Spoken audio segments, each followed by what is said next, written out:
Hi everyone, स्वागत है आप सबका। तो ये है इंटरव्यू एक्सपीरियंस सीरीज़ की वीडियो जिसमें आज हम बात करेंगे टीसीएस बीपीएस के बारे में। इस इंटरव्यू एक्सपीरियंस सीरीज़ में मैं जो लोग रिसेंटली सिलेक्ट हुए हैं उनको लिंक्डइन पे अप्रोच कर कर उनका एक्सपीरियंस जानकर आपके सामने रखता हूं। और इस वीडियो में साथ ही साथ में मैं आपको ये भी बताऊंगा कि एडिशनली मेरी तरफ से सजेशंस क्या हैं, आप क्या इंप्रूव कर सकते हो, कैसे आंसर दे सकते हो। ये है इंटरव्यू एक्सपीरियंस टीसीएस बीपीएस की फर्स्ट वीडियो जिसमें मैं लेके आया हूँ एक फ्रेशर का इंटरव्यू एक्सपीरियंस। आगे मैं एक्सपीरियंस का भी लेकर आऊंगा। तो स्टार्ट करते हैं। सबसे पहले पैटर्न को समझेंगे, उसके बाद इंटरव्यू क्वेश्चंस को समझेंगे, बाकी किस हिसाब से राउंड होते हैं, कैसे आंसर देने हैं, सबके बारे में इस वीडियो में डिस्कस करेंगे। तो सबसे पहले अगर मैं इंटरव्यू एक्सपीरियंस की बात करूं तो ये इंटरव्यू स्टार्ट होता है सबसे पहले एक ऑनलाइन असेसमेंट के साथ। अब जो ऑनलाइन असेसमेंट होता है, सबसे पहले आपके दिमाग में आ रहा होगा कि इसका टेस्ट पैटर्न क्या होता है। तो इसमें जो टोटल नंबर ऑफ क्वेश्चंस होते हैं वो होते हैं 80, और आपको सॉल्व करने के लिए जो टाइम दिया जाता है वो होता है 65 मिनट्स। ओके, तो एक 65 मिनट्स का टेस्ट होता है जिसमें आपको 80 एमसीक्यू क्वेश्चन, मतलब मल्टीपल चॉइस बेस्ड क्वेश्चंस को सॉल्व करना होता है। अगर मैं ईच सेक्शन आपको बताऊं कि टोटल नंबर ऑफ क्वेश्चंस कितने होते हैं, तो देखो न्यूमेरिक में होते हैं 26 क्वेश्चंस न्यूमेरिक में। साथ ही साथ में वर्बल में होते हैं 24 क्वेश्चंस, और रीजनिंग में होते हैं 30 क्वेश्चंस। अब न्यूमेरिक में जो 26 क्वेश्चंस होते हैं वो आपको 20 मिनट्स में करने होते हैं। वर्बल में जो 24 क्वेश्चन होते हैं वो 20 मिनट्स में करने होते हैं, और जो रीजनिंग में 30 क्वेश्चंस होते हैं वो 25 मिनट्स में करने होते हैं। ठीक है। अगर इस सेक्शन की बात करूं, तो अगर डिफिकल्टी लेवल की बात करूं, तो ये सेक्शंस के जो क्वेश्चन होते हैं बेसिकली वो काफ़ी ज़्यादा ईजी होते हैं, काफ़ी ईजी डिफिकल्टी के आते हैं। बट डिफिकल्टी कहाँ होती है, जो न्यूमेरिक सेक्शन है उसमें जो टाइम है वो काफ़ी कम है। तो यहाँ पर न्यूमेरिक सेक्शन में अगर आप देखोगे तो आपको 26 क्वेश्चन 20 मिनट्स में करने होते हैं, जो एक डिफिकल्ट काम है।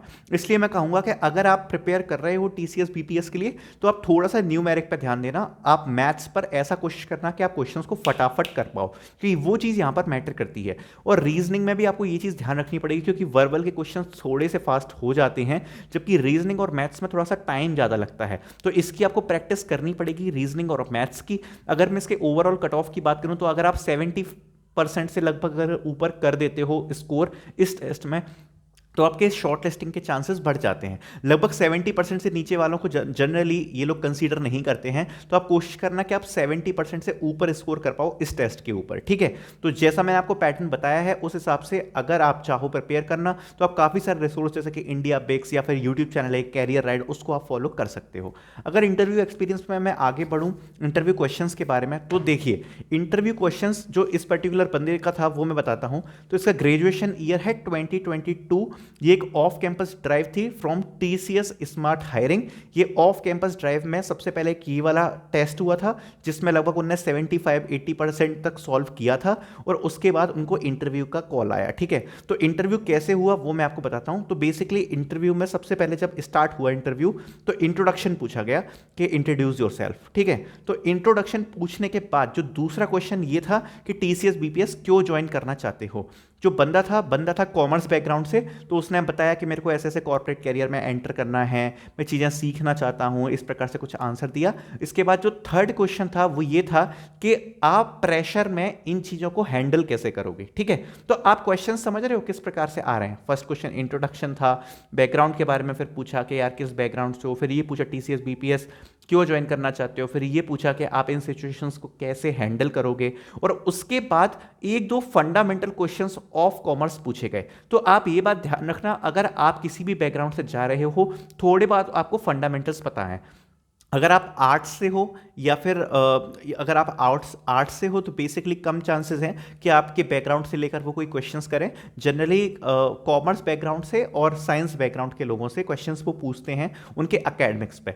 तो दो क्वेश्चंस पूछे गए बेसिक कॉमर्स को लेकर, कॉमर्स के सब्जेक्ट्स को लेकर, फंडामेंटल्स को लेकर, और उसके बाद नॉर्मल कन्वर्जेशन हुआ कि अच्छा तुम रिलोकेट होने में ठीक हो, रिलोकेशन कर सकते हो, और तुमने कोई प्रीवियस का कोई वर्क एक्सपीरियंस है, तुम्हारा फेवरेट सब्जेक्ट क्या था। तो इस प्रकार से नॉर्मल डिस्कशन हुआ, और अगर मैं ऐसा बोलूं कि और कोई एकेडमिक या कोई टेक्निकल क्वेश्चन पूछा गया, तो ऐसा इंटरव्यू में कुछ भी नहीं था। अराउंड 20 मिनट्स का ये डिस्कशन था, ठीक है, और उसमें बस ये शुरू में ही 3-4 क्वेश्चन इस प्रकार के से पूछे गए थे, ठीक।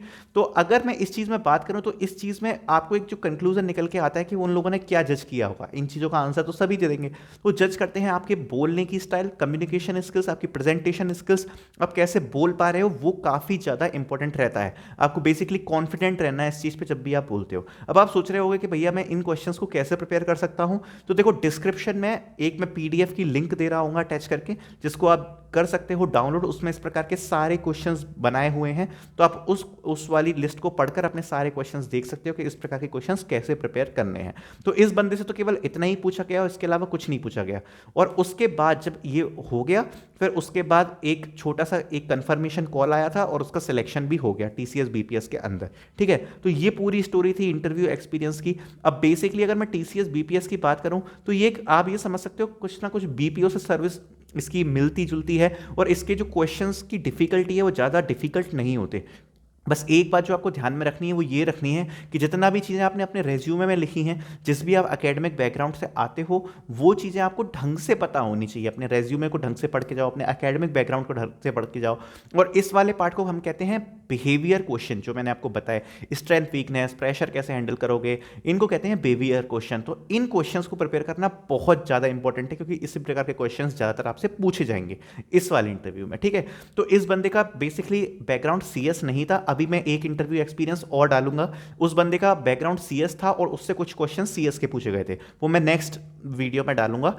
तो उसके लिए आप इस प्लेलिस्ट को जरूर एक्सेस कर देना, जिसका मैं पिन कमेंट में लिंक दे रहा हूं, क्योंकि मैं टीसीएस बीपीएस के टोटल 5 इंटरव्यू एक्सपीरियंस डालने वाला हूं।